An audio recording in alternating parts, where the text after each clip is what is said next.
In the first season of the American science fiction television series, Star Trek, the Menagerie is the first of 2 episodes. It includes the 11th and 12th broadcast episodes of the series. In the original series, it is the only story with 2 parts.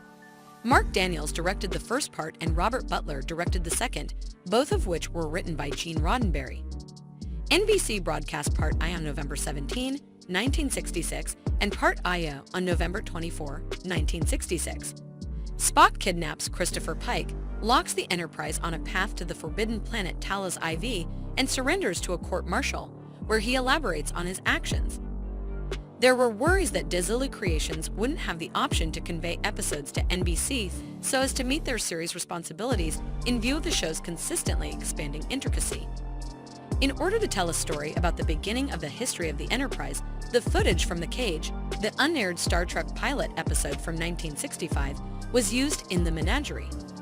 The 2-part episode only took a week to make because of this.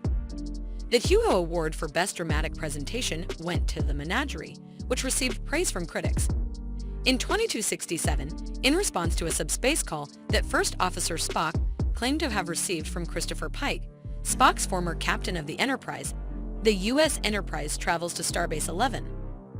Captain Kirk and Spock meet Commodore Mendez, the commander of the starbase. Mendez informs them that the permanently disabled Pike was unable to send a message because he is unable to move or speak other than to respond to yes/no questions with a device that monitors his brainwaves. Spock is the main individual with whom Pike will talk. Spock reveals that he intends to carry out a plan he has developed after Kirk and Mendez leave to discuss the situation over Pike's repeated no signals. Mendez confirms that there has been no recorded message sent to the Enterprise in the interim.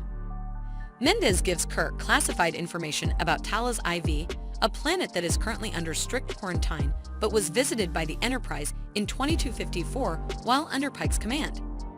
Spock, on the other hand, commandeers the Enterprise with fake recordings of Kirk's voice, entrusts McCoy with Pike, and tells the computer to direct the ship's departure. In a shuttle from the starbase, Kirk and Mendez follow one. After bringing them aboard for several hours, Spock learns from the computer that the shuttlecraft does not have enough fuel to return to the starbase and admits to having mutinied. Spock claims that the Enterprise is heading toward Talos IV, and the crew learns that they are unable to alter its current course. Mendez holds a hearing at which Spock and 3 command officers demand an immediate court-martial. Despite Kirk's objections that only Mendez and Pike are available, Spock points out that Pike is still listed as active duty.